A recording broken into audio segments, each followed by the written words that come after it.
Scott, I like the haircut. I just spent the last 10 minutes smashing my hair down so it doesn't look COVID-y. I told you that story about getting a haircut, right? I asked somebody, I said, hey, look, I need my haircut. And they said, you need to go with this guy's name. Charles is up here at England's. And I said, okay, great, I'll go. Cuts my hair, and afterwards he puts that gook in it. He said, oh, what do you think? And I said, well, it looks good. I just wish I hadn't put the gook in. He said, oh, okay. And I come back, it's time for another haircut. And he says, so what are we going to do? And I said, well, this haircut again. This time don't put the gook in it. And just before I was about to get up, he put that gook in it real quick. I said, I'm going to go one more time. If he puts a gook in my hair, I'm not going back.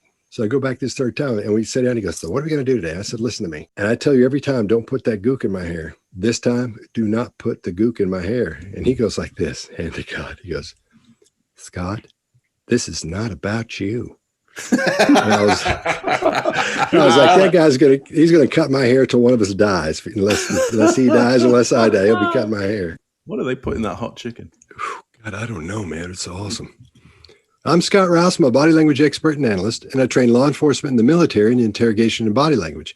And I created the True Crime Workshop with Greg Hartley. Mark? Thanks, Scott. I'm Mark Bowden. I'm an expert in human behavior and body language. I help people all over the world to stand out, win trust, and gain credibility every time they communicate, including some of the leaders of the G7. Chase. Thank you. I'm Chase Hughes. I'm a behavioral expert, did 20 years in the U.S. military, published a #1 best-selling book on behavior profiling, influence, and persuasion, and I teach those things to the government and the public at large. Greg? Chase. I'm Greg Hartley. I'm a former Army interrogator, interrogation instructor, resistance to interrogation instructor. I've written 10 books on body language and behavior and created this course with Scott, the True Crime Workshop. I spend most of my time in corporate America and on Wall Street. All right. Well, today we're going to talk about Amber Heard. She's married to Johnny Depp, and apparently they're getting divorced. Now, the argument is, and they're both doing depositions about this, there's a lot of violence going on, a lot of domestic violence in their home. And that's what she's being questioned about in the videos we're going to look at. We're going to look at 3 short clips of her deposition as we go through this. Now, keep in mind, as we go through this, we don't care if she's telling the truth or not. We're not on one side or the other. We're not on, we hope she's telling the truth. We don't care. If we're not over here, we say, well, I hope she's lying. We don't really care. We're just telling you what we see. That's all we're doing here. We're telling you what we see. So not advocating. Not advocating. Yeah, exactly. So that's what we're going to be doing. Anybody got anything they want to add? Yeah, I think this divorce is over. I think there's been a defamation suit, libel suit, a lot of other things, but this has been going on for a while. It's kind of a circus if you go look at it. All right, great. Now, before we get started, go ahead and subscribe. Like everyone else, we're trying to build our subscription numbers. So get a chance, go down there to the bottom where Mark is, right there to his, not on the Chase side, but on the other side, and hit that little, no, the other side. There you go. Right there is the subscribe button. So click that and subscribe, become a subscriber, and you'll know when we have something come out, which is every Thursday.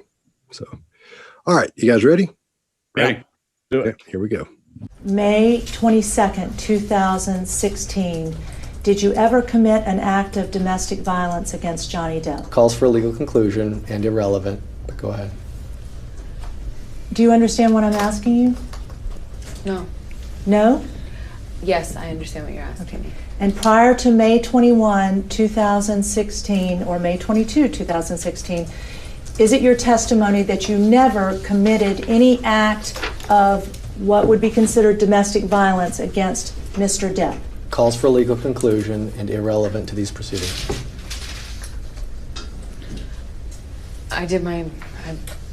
No, I did my best to defend myself and not get seriously hurt or be a doormat to whom this happens to all the time. All right.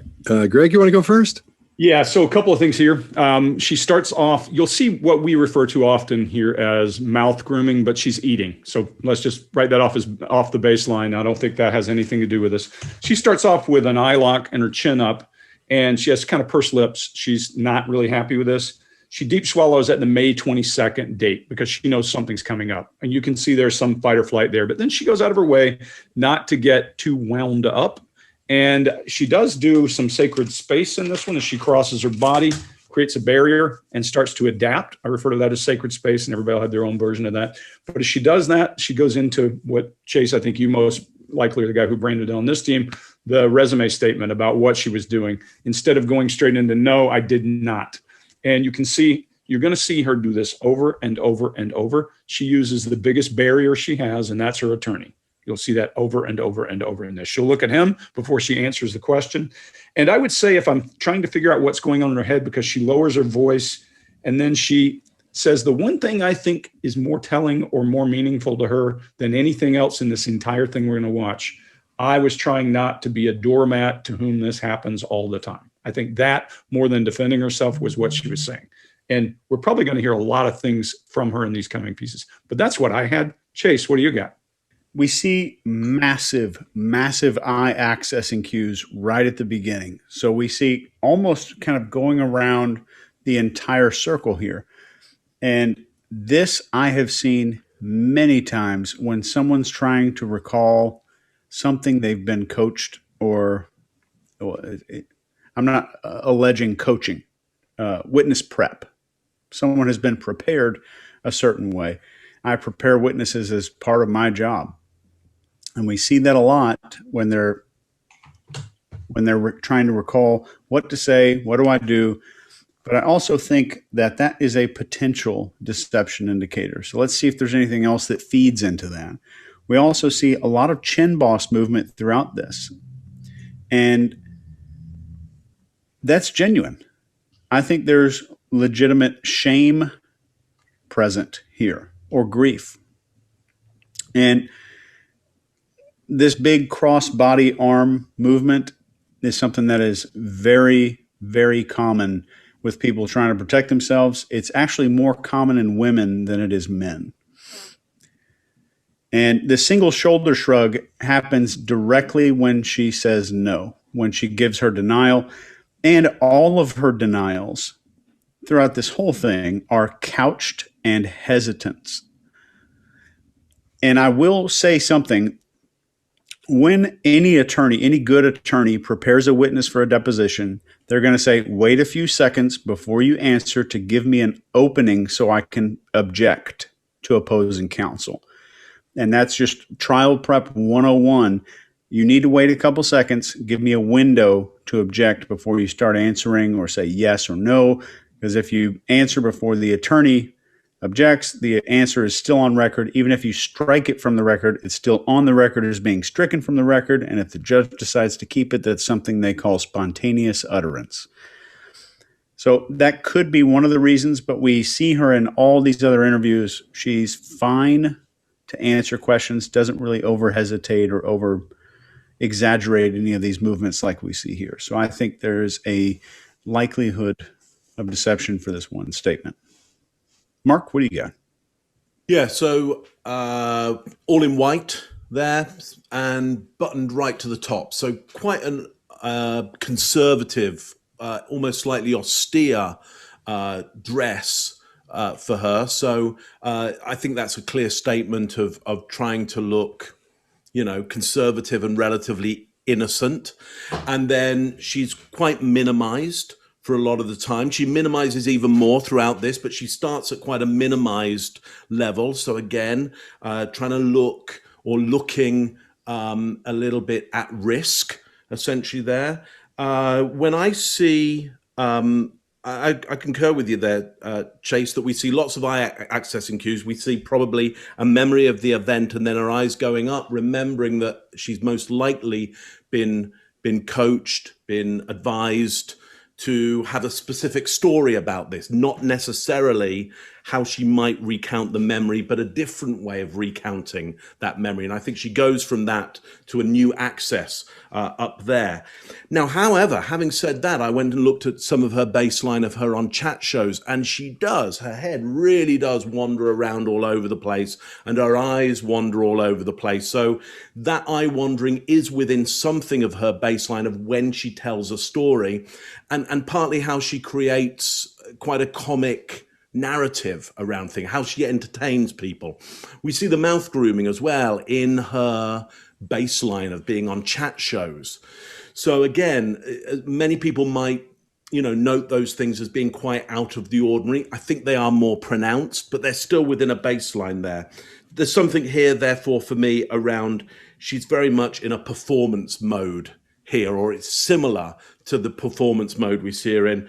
I just want to point out, I've seen in other people have tried to point out that that they think it's weird that she says, no to do you understand what I'm saying? The no is a no to the previous question. The yes that comes afterwards is does she understand what's being said? That's what I've got. Scott, what you got?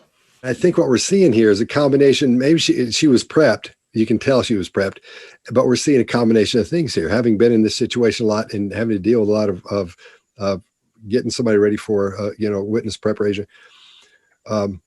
When she rolls her eyes, I think what she's doing is it's a combination of what Chase said, but at the same time, she's pretending to look for the time like she's actually, because she's being videoed and she's got viewers. Somebody's gonna be looking at this later on, some people like us maybe, and those attorneys she's dealing with as well. So I think we're seeing part of an acting show she's putting on there. In other words, I think I agree with you, Chase, but at the same time, I think it was so quick. I think what she's doing is a show there to look like she's thinking. It looks like she's looking for the answer as people look around and look for answers. And when she looks down her nose at these people when she's giving the answer, I think that hints at a narcissistic behavior, narcissistic personality. She's been told to give very broad answers. So that's what you do in these cases. You don't say, don't do this, this, and this. You want to give as broad an answer as you can so it can be read either way. Well, she meant this by that, not this specific thing. You don't want to go in a microscope, but you want to go in and give them a big old hunk of stuff and you want to spread it out. So that's why her answer is so odd sounding.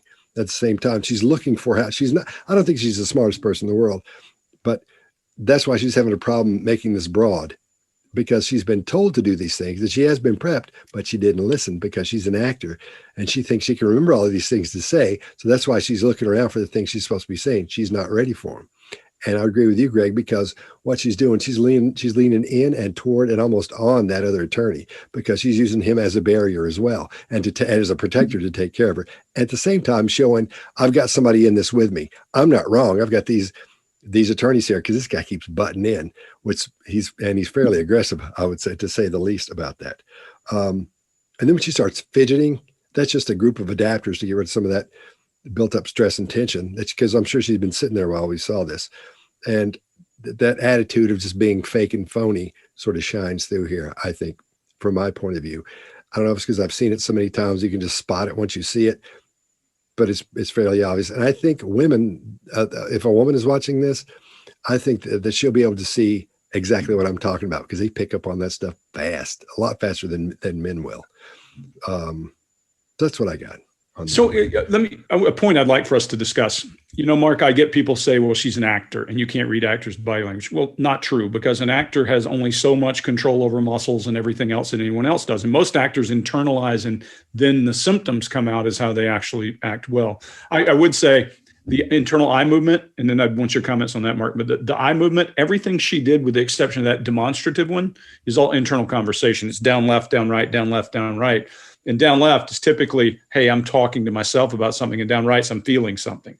And those two things, I always say there are not many absolutes in body language, but when you get somebody down here, it's all internal, and that they're not accessing something they've recalled, except for through a lens, if that makes sense to you. So what do you think, Mark? I mean, you've coached actors forever. So the thing you got to remember about actors and what the public tend to do around actors is to say, well, they're actors, so they'll be like this. Well, there's many types of different actors and qualities of actors, and some actors are really good and some actors are really bad. I mean, just because you get the name actor doesn't mean you're any good at it. So you have to look at how good they are at being able to sustain a believable performance for a certain amount of time and under pressure.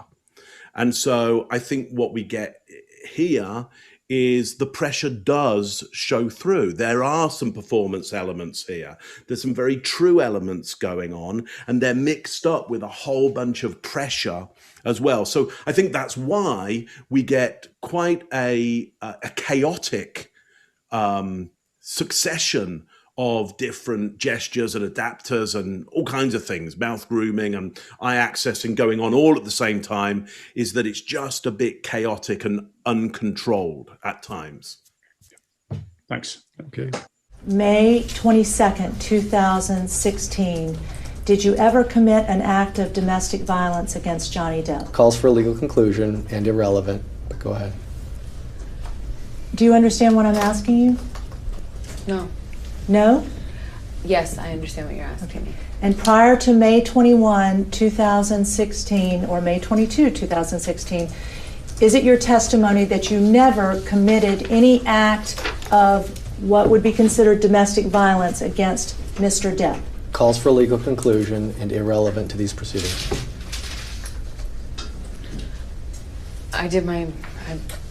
No, I did my best to defend myself and not get seriously hurt or be a doormat to whom this happens to all the time. All right. Let's move to the next one.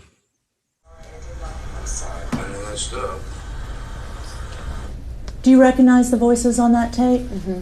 And who are the people on that tape? It's Johnny and I. Okay. And is Johnny describing an act where you made a door go into his head? Objection, harassing, argumentative, vague. I was trying to escape from a room where Johnny was attacking me. And in order to escape, I was trying to get onto the other side of the door, attempting to close the door, and he was attempting to get in despite my attempts to try and escape an assault. All right, Mark, what do you got? Okay, so more minimizing, gets even tighter in there. Frustration, I think, in the tone of voice, going into anger. Here's why I think we get anger, is we see that hair flick beforehand, and I would suggest that is often a faint signal. It's a distraction signal from, here I come, I'm coming at you right now. So watch out. We see Kamala Harris do it in the vice president's debate. A little flick back with the head just before she goes into what she thinks will be a really good attack on Pence.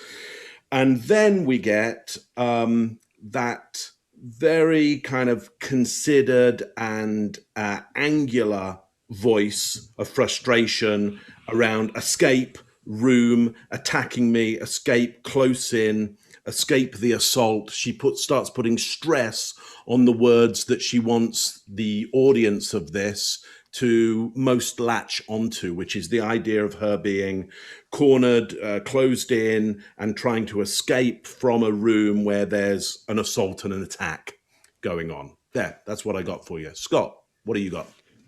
Thanks, Mark. All right. I think when she's eating, she's using that as, when your brain tells a lie, when you tell a lie, your brain has to do three things. And I'm always talking about this, but it has to stop and keep you from telling the lie. It has to create the lie, then deliver the lie. That's what she's using the food for. She's using it as that barrier to give her a little bit more time before she delivers her answer. Because on some of these things, she's got to come up with that emotion that goes along with this. And we see this one ramp up her emotion toward this, or as she starts dealing with this. When she's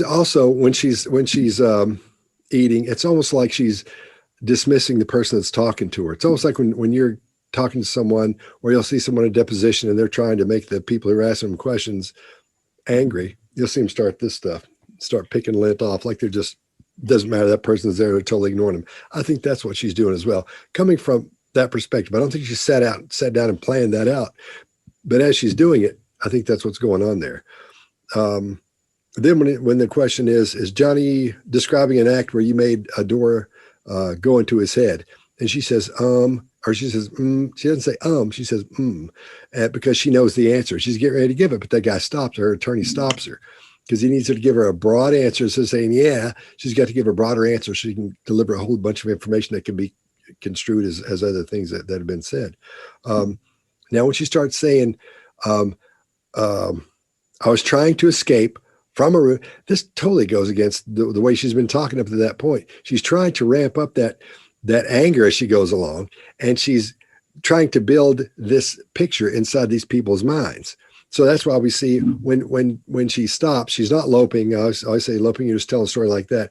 When she stops and she starts talking like this because so-and-so happened, that's what she's doing. She's trying to ramp that up, and she's making sure what she's saying is right because she knows she did this. It's on record. She did this, and she said she's done this. So they're trying to get, so she's got to say why she did it. She's trying to make her rationalization of this valid for whoever's watching, for the viewer and for the attorneys as well. Now, at first, her arms are in her lap. They're down here. Then they start getting, the illustrators start coming out, and they start getting bigger and bigger as she starts to build this picture for these people, because she's got to put this picture in their mind. So when they go off and talk about it, or when they're thinking about it, they're going to remember what happened. Seeing him at the, whatever was going on at the time, whatever picture she's building, they've got to have that picture in their head. That's what she's got to get across at this point. I think they did prep her in this situation, and I'm not so sure I don't think it's bad prepping. I think she just doesn't listen. I think she thinks she knows it and how to do it. She's an actor, and I can remember all that. I think she hears it once and then says, I got it, and then comes in and tries to pull it off, and it's not working. That's why she starts making those things large as well. Chase, what do you got? Yeah, I agree with both of you guys fully. Eating is actually common in some of the more advanced witness prep. So it either A, helps to calm the witness down, or B, give the witness an appearance of being calm. And we see this in Brad Pitt movies where he's talking to somebody eating an apple at the same time. It makes him look casual and confident. And that actually does help. And there's some other things in here. When a good person that's prepping a witness is talking to them, he'll give them a great piece of advice to make what you say stick in someone's head. And this is called show, don't tell. And this is great advice for writers. So think of the difference between me saying it was hot and me saying the sun was beating down, everybody was soaked in sweat and sunburned. So one of them I showed you, the other one I told you. But the one I told you isn't effective. I showed it to you and you knew it was hot. And you probably imagined a whole scene of things instead of just temperature was X amount of degrees. So one more quick example. If I say she was confident, that is showing or telling. What do you think? That's me telling. So if I say she strode into the room and everyone there turned to look, that's showing you what happened. So I'm giving you an image instead of telling you exactly what's going on. And no matter what job you're in, if you want an image to stick in someone's head, show, don't tell. And that's one of the things she probably could have done better with her story here. The attorney objection is a very welcome relief for her. Her head snaps in that direction immediately. I think she also realized she didn't pause. But I thought it was interesting there's contempt here, showing her canine to opposing counsel during her testimony. And I think there was, again, genuine chin boss movement here. And if you're watching this right now, try to tighten this muscle right here without turning your lips downward. We'll all do it. We'll all do it for you. It makes it happen.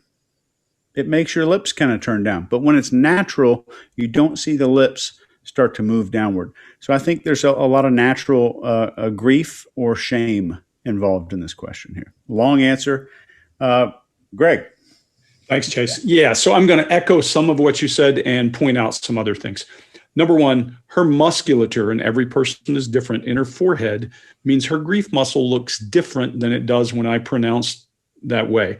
Hers is a very small, two little lines versus her request for approval when I'm saying, you believe me, don't you? And I have all those wrinkles in my forehead. Her request for approval is two solid lines. Her grief muscle is two small, short little lines.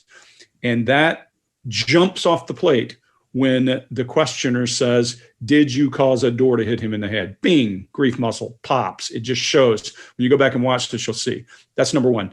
Number two, these 3 videos are fantastic because we get a baseline of her just answering a question and showing a little grief in the first one, of her telling a story in the second one. And then in the third one, we're going to see some emotion around her indignation and that kind of thing. So you can get a baseline from her and look for what's normal and what's different.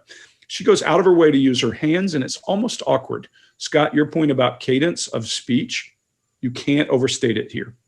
It isn't normal. She's going, and then I went to. Wait until you see her next time when she's talking about something and why. Here, she's trying to tell a story. And one thing I always think about stories, Scott, you pointed it out before, is the gun, not a gun. There's not the to the room she's getting assaulted in, to the assault, or to the door. She said it happened in a room. There was an assault. And she swallows the word. You call it fading facts. I call it swallowing words at the end when she says assault. I had to crank up the volume to hear what she was saying.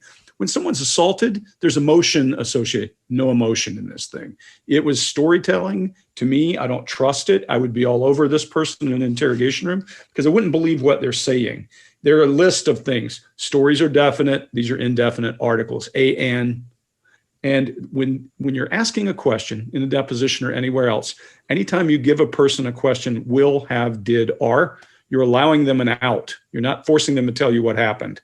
Those are leading questions, and they allow the person to just say yes or no. Or in very well lawyered presentation, she's being told you don't have to answer exactly what she asked you. So yes, that gives her time to do a diatribe and to tell her story. And she is in storytelling mode and in great actor here. This to me is the least believable of the 3. That's what I got. Okay. Do you recognize the voices on that tape? Mm-hmm. And who are the people on that tape? It's Johnny and I. Okay. And is Johnny describing an act where you made a door go into his head? Objection, harassing, argumentative, vague. I was trying to escape from a room where Johnny was attacking me. And in order to escape, I was trying to get onto the other side of the door, attempting to close the door, and he was attempting to get in despite my attempts to try and escape an assault. All right. Anybody want to add anything? No. All right. Let's move. At any time, have you ever hit Johnny Depp? Answer it however you wish. You've already asked, and she's already answered, and you interrupted her. Ms. Hurd, have you ever hit Johnny Depp prior to today? Objection, vaguest of times.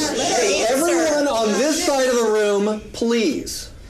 Objection 352. It's not relevant to the domestic violence proceeding. Overruled. Thank you, Your Honor. Answer it however you want to, including the way you were just, if I'm you asking wish. for a yes or no answer. You don't have to answer it the way she wants you to answer it. He was about to push my sister down the stairs. She was attempting to break us up. I am protective over my baby sister. When he laid hands on her, I don't know what I did, but I know I jumped in between the actions that I saw could lead to a fatal injury to my sister. She was standing on the top of a flight of the stairs, and she has never hurt anyone in her life, and she does not deserve to be pushed down the flight of stairs. And it looked like she was about to be. And I would have done what anybody who has a child or a sister would have done. I acted defensively in her life. I saw her standing on top of a flight of stairs and trying to interrupt a fight in between him and I. I don't know what part of my body I put in between me and him and her. But I would have done anything. I would have done anything to prevent her from being pushed down a flight of stairs. All right. Chase, what do you got?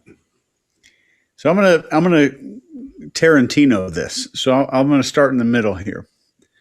So when she is in the midst of these people in the courtroom freaking out, I think it's very interesting how she scans each one of them individually to see whether or not they're on her side.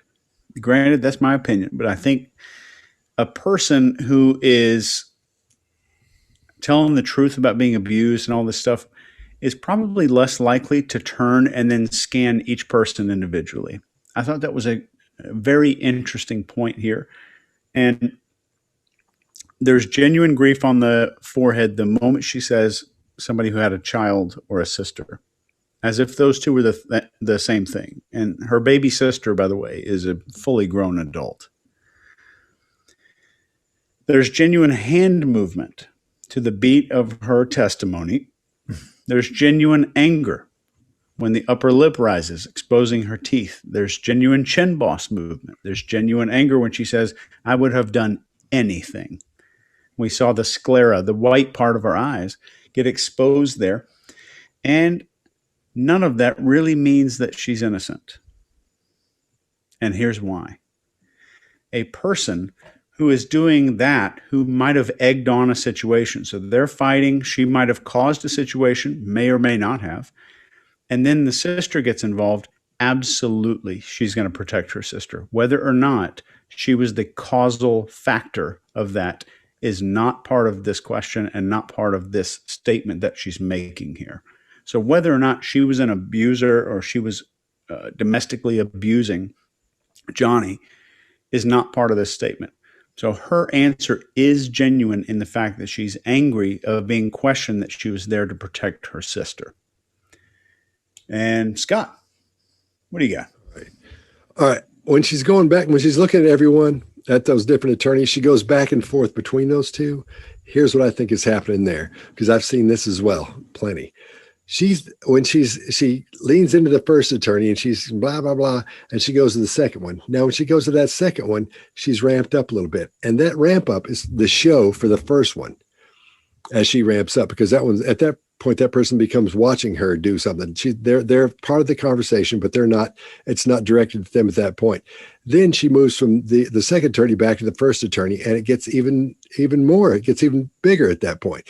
And that's a show for the second attorney as this thing grows. And it goes back and forth and gets bigger and bigger, because the first attorney's going, geez, he's getting mad. And the second attorney, once it goes back to the other guy or the other woman, goes, geez, she's getting mad. It starts getting worse. Those are a show so she can start ramping up. I'm not doing this and that and that. And then, Greg, I'm not doing so-and-so because Mark, you don't know what it is. And Chase, I'll tell you what. And so it's a show for everybody to watch. That's what I think she's doing there. So I think I agree with you. But at the same time, I think that's one thing she sees as important to pull across, because this she did. We know from her testimony before, if you've listened to any of this, because we watched a long form of this, this happened. So again, she's trying to make this valid. That's why that story has to be great.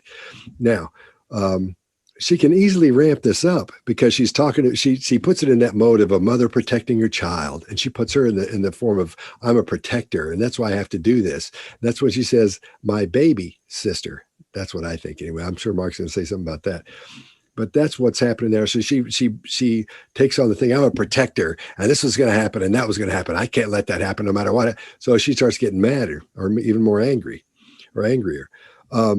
Again, she's leaning toward that attorney hard this time. So she's not only saying, using him as a barrier, but she's also using him as, this is part of, they believe me too, as they're going through this. And I'm sure that guy's doing this. No, he's shaking his head. Oh yeah, give him one of those numbers. So she's showing she has people backing her up as well. Another thing that bugs me about this, we don't see the expression of anger in her eyes at all, not even a little bit.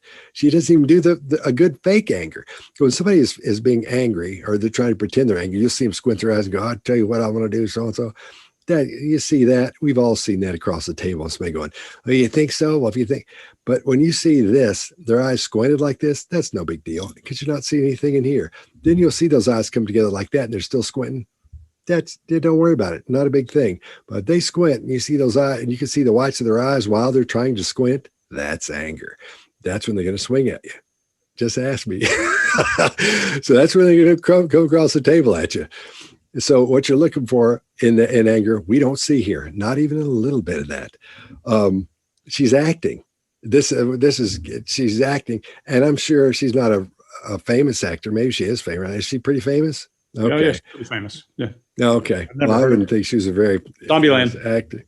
Okay. You're But right. so she's as she goes through this process, as she ramps up, in other words, Mark, I guess you would say she's summoning her anger, because she's not really angered. There's none there. She's worried about herself and she wants to look good in this. That's the only thing that bothers her. But we're not seeing any classic anger expression at all. Not even a little bit. We see her trying to. That's why we see some things that people will call, micro expressions, as she goes through and shows her teeth and opens her mouth too wide and starts leaning in and doing those things. But I don't think she's mad here. I think she's feigned this. This is fake, and I don't think she's got anything. Greg, what do you got? Yeah, I think what you're seeing is indignation rather than anger, right? How dare you ask me this question? And she's prepared for that question. You see, her body language is demonstrating what she's saying, much more believable than the last session, because her illustrators are making the point. She starts almost to pound. More interesting, now I'm going to be you, Chase, and be Tarantino. I'll go back to the beginning. As she's sitting loading for this question, she does the disappearing lips thing. I think you call it that, Scott, what I call lip grip. Her lips compress, her eyelids flutter as they're asking a question. Then she launches at them almost like, okay, you ask for it. And then she starts down this path, and I see indignation. I see bam, bam, bam, bam.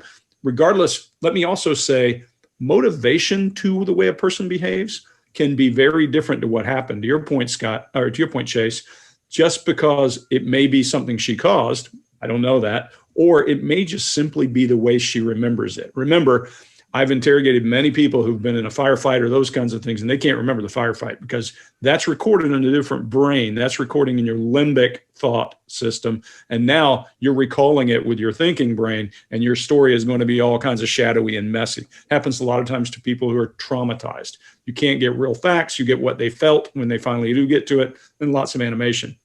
Never mind, everybody that I've read and everything I see about this relationship looks like it might have been pretty tumultuous. So it might have been a normal thing for them to go this way. When she goes into the thing about protecting her sister, you see that request for approval. That's the only place you see it. When she's demonstrative, she never denies hitting Johnny Depp in this thing, which is an interesting piece. She simply rationalizes it. And when she gets to her points of rationalization, that request for approval, bam, pops up right there every time. When she hits the story about, I was looking out for my sister, I was in fear for her life, those requests for approval come up. So I think it's indignation at the story and her having to defend herself. And I think her story is well thought out and well prepared, even if she can't remember what happened exactly. And I would honestly tell you, I think she might remember that he was about to push her sister down the stairs, whether it's true or not. That's what she's working on, is memory from whatever altercation they had. And Scott, you're right. There's tape where they said, did this happen? Did that happen? Did you punch him? Yes. Did you slam the door in his head? Yes. Those kinds of things come up in the tapes. So the thing here is to look for what she's after with this story.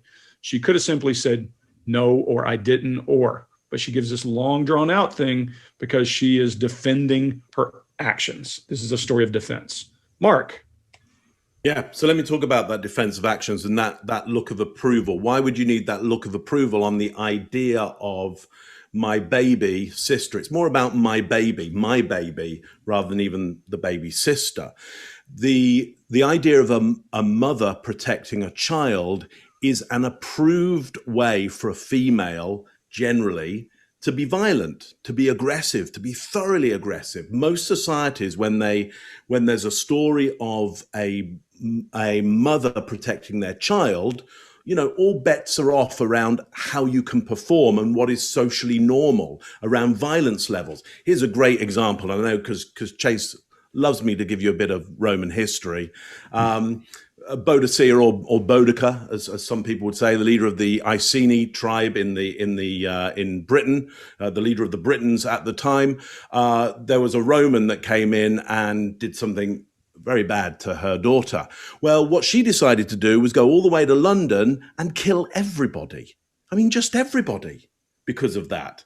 And Boadicea is a national hero. When you look at the image of Britannia, when you see Margaret Thatcher in a tank, basically you were showing the mother scorned, the mother's aggression, the mother bear. And I think that's the image that she's trying to get there, is that anything aggressive or violent that I may have done at that point, there's a good reason for it. It should be approved because I was a mother protecting my child at that point. What else do we see in this situation? I think it's really interesting that when there's that kind of argument going on, badinage between the different lawyers, she's pretty calm in the center of that. She's pretty calm. And I think because she's waiting for her moment, she's going, okay, you're going to do some stuff. I've got a big piece coming up. I'm just going to stay calm before I do my bit. We see this really nice fast flow of language at the start. And I would say that's a kind of a fast lope for me, as Scott might say. But then it gets very, very halting as she gets into, I don't know what I did, but I know I jumped in between the action I saw that could lead to a fatal accident. And then this emotion ramps up. Now, there are some of the indicators of anger there, but Scott's right. There aren't all the indicators of anger there.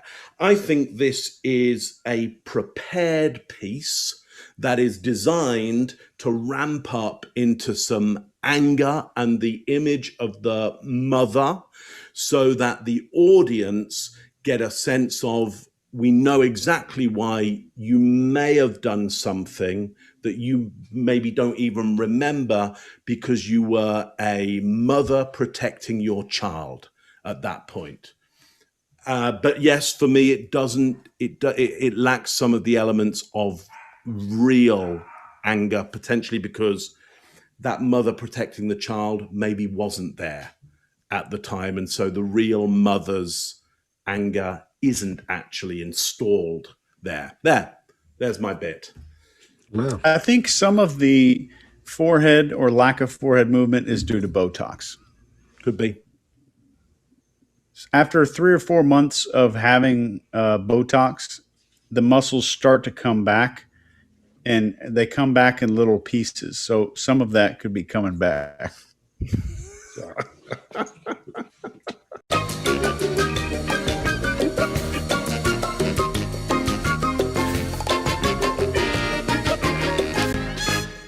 I think you have to go look at her baseline and see, is that her musculature? Because I think it's just, people are different in the way their muscles work there. And, like if you make a brow, you don't have all the wrinkles I have. It's just the way our brains, the way our heads are formed. So yeah, the thing that is interesting when she said, I thought this might happen, it looked like it was about to happen. Her eyelids flutter like crazy. Her rate goes off the charts at that point. That's where I think, maybe not. Maybe that's the excuse for whatever went on between. And who knows what happened in this house? There's allegations they were throwing beer bottles or full bottles of vodka and pots and pans and all kinds of stuff at each other. Yeah. Listen, if I was hanging out with Johnny Depp, I would expect to be throwing beer bottles. I would have arrived going, Johnny, when do we start throwing the beer bottles, mate? Because let's have this one. Let's go large.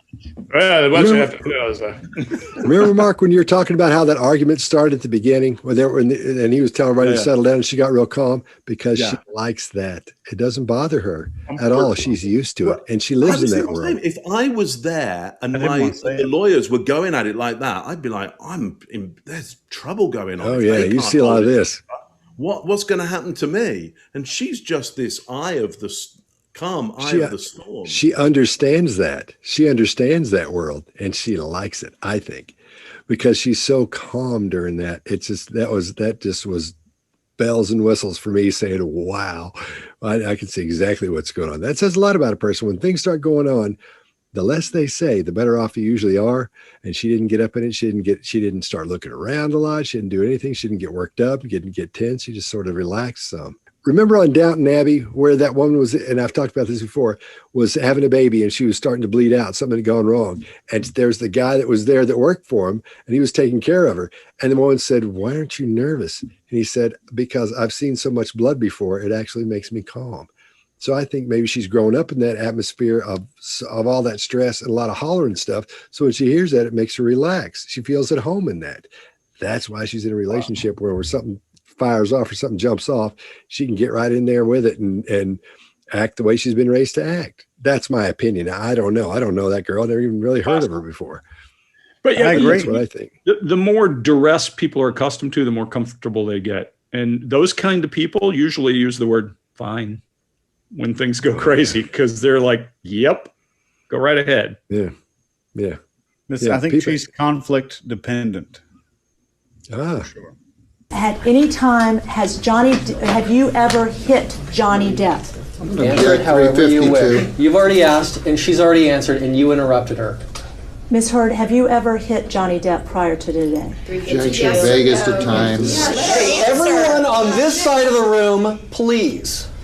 Objection 352. It's not relevant to the domestic violence proceeding. Overruled. Thank you, Your Honor. Answer it however you want to, including the way you were just. If I'm you asking wish. for a yes or no answer. You don't have to answer it the way she wants you to answer it. He was about to push my sister down the stairs. She was attempting to break us up. I am protective over my baby sister. When he laid hands on her, I don't know what I did, but I know I jumped in between the actions that I saw could lead to a fatal injury to my sister. She was standing on the top of a flight of stairs, and she has never hurt anyone in her life, and she does not deserve to be pushed down the flight of stairs. And it looked like she was about to be. And I would have done what anybody who has a child or a sister would have done. I acted defensively in her life. I saw her standing on top of a flight of stairs and trying to interrupt a fight in between him and I. I don't know what part of my body I put in between me and him and her. But I would have done anything. I would have done anything to prevent her from being pushed down a flight of stairs. So what we want you to do, if you like what we're doing, subscribe. Just hit that little button below, and where it says YouTube and it's red down there near Mark, hit that and subscribe to our channel. Thanks. All right. See you guys next time.